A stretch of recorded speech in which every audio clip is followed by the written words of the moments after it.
दीवानो तुम ये काम ना करो, राम का नाम बदनाम न करो, बदनाम। देव साहब हमेशा से नए टैलेंट को खोज लाने में कामयाब रहे, फिर वो जीनत अमान हो, टीना मुनीम हो, जिन्होंने आगे चलकर फिल्मी दुनिया में एक से बढ़कर एक फिल्में की।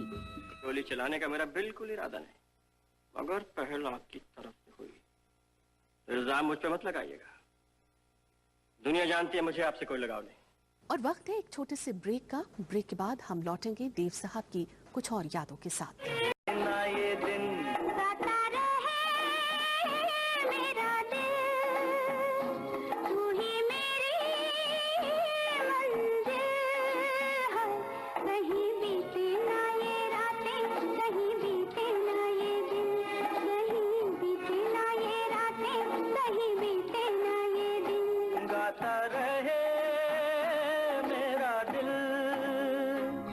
अगर ये संदेशा 5000 का है तो एक 10,000 का हमारा संदेशा हीरा तक पहुंचा दीजिएगा।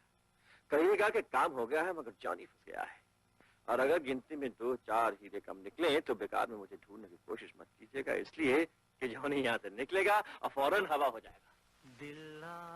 देवानंद की फिल्मों का हमेशा से ही सिने प्रेमियों को इंतजार रहा, और उनकी फिल्म गैम्बलर में उनके किरदार को भुला पाना क्या मुमकिन है? दिल आज शायर है, गम आज नगमा है, शब ये गजल है सनम। गैरों के शेरों को सुनने वाले हो इस तरफ भी करम।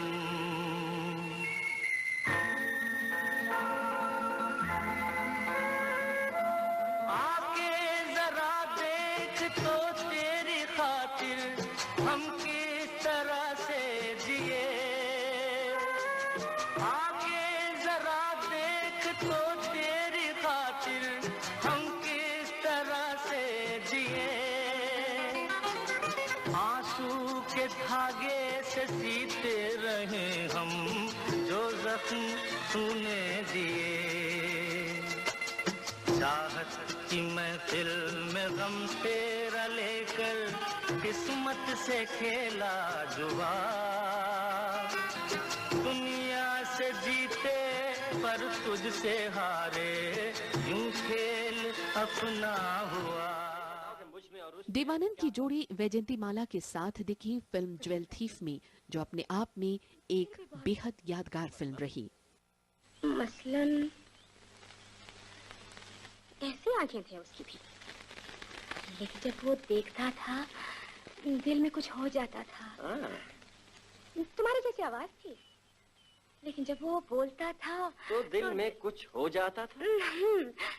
तुम्हारी जैसी चाल थी, लेकिन जब वो चलता था तो दिल में कुछ हो जाता था। तुम्हारे जैसे होंठ थे, लेकिन जब वो उन्हें इस्तेमाल करता था। जब वो इस्तेमाल, क्या मतलब?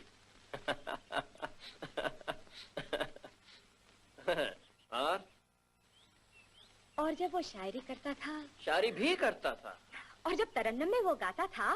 गाता भी था। जैसे प्यार का जहां बसा देता था।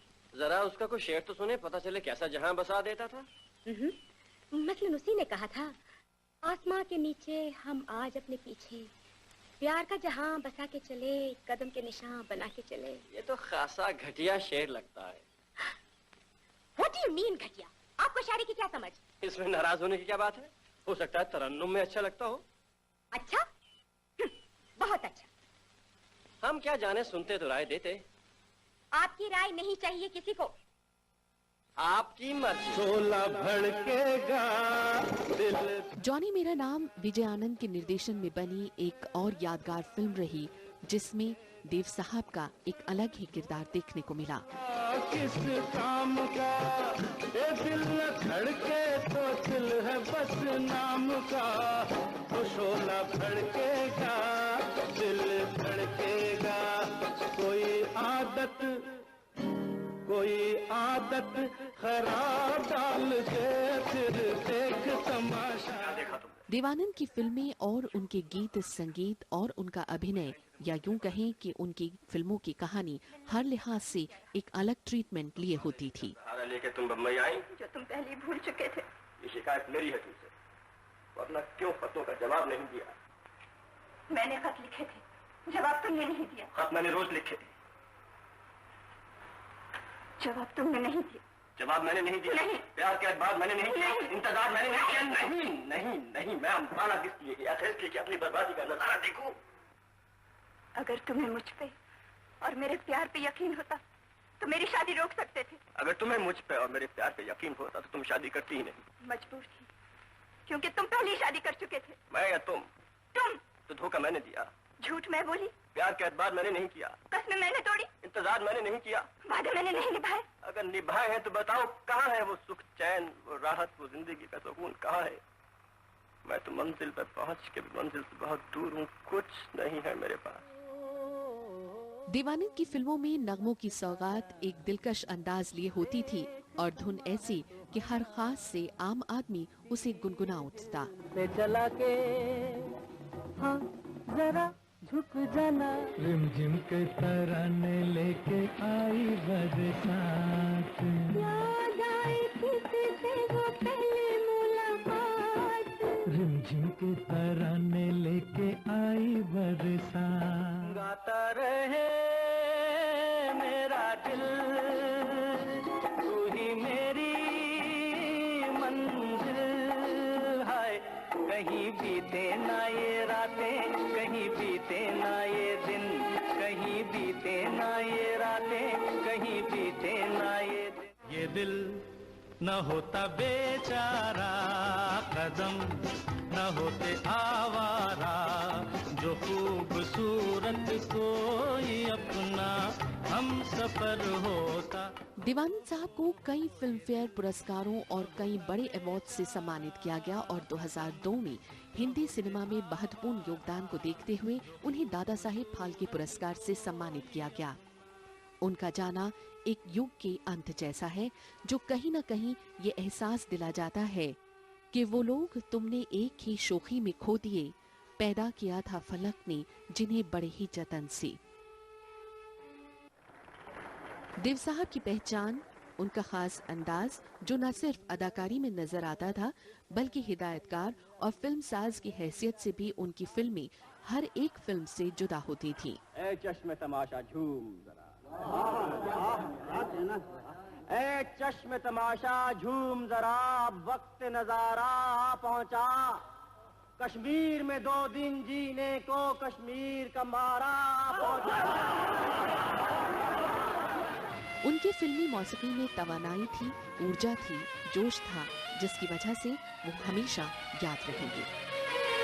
पूरब हो पश्चिम, उत्तर हो दक्षिण, तू हर जगह मुस्कुराए, जितना ही जाऊं मैं दूर तुझसे, उतनी ही तू पास आए। देव साहब उम्र के आखिरी पड़ाव पर भी जोशो खरोश से भरपूर थे। आज उनके जाने से पूरा देश गमगीन है। हम सब के लिए एक जज्बाती धक्का है और बहुत बड़ा लॉस है। My condolences to his entire family and may his soul rest in peace. Dev साहब का इस तरह अचानक लोगों को छोड़कर चले जाना हम बहुत दुख की बात है। एक अंदाज स्टाइल हमारी फिल्म को एक्ट किया, फिल्म मेकिंग में दिया और मॉडर्न फिल्म बनाते हुए उन्होंने अपनी पिक्चर में वेस्टर्नाइज फिल्में बनाते हुए उनका बहुत क्रेडिट है कि उन्होंने कभी गंदा गाना नहीं दिया, नंगा गाना नहीं दिया, साफ सुथरी पिक्चर बनाई। देव साहब के जाने से फिल्म इंडस्ट्री बहुत बड़ी क्षति हुई है। ऐसे लोग बहुत कम है जो नए लोगों को प्रश्रय दें, नए लोगों को आगे बढ़ाने की कोशिश करें। बहुत कम लोग फिल्म इंडस्ट्री में। देव साहब एक ऐसे आदमी थे, हमेशा नए लोगों को प्रश्रय देते थे, नए लोगों को आगे बढ़ाने में प्रयत्न करते थे, कोशिश करते थे, बड़े प्यार से सम्मान से रखते थे। Imagine his career for 65 years, living with the glory on the screen, working till his last breath. A great legend, with passion, with same passion, and living 88 years of his life with love, affection, energy, passion, positivity. मैं समझता हूँ कि एक अजीम शख्सियत का जाना है और इससे एक बहुत बड़ा नुकसान बॉलीवुड को हुआ है। उनको मेरी खराजे अकीदत और श्रद्धांजलि है। देवानंद साहब ने जहां फिल्म में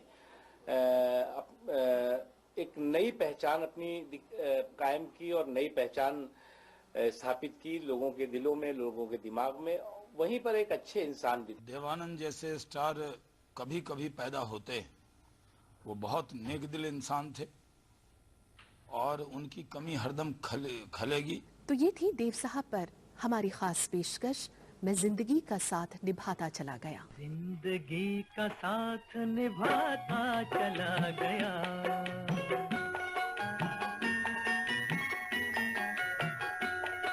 हर फिक्र को धुएं में उड़ा,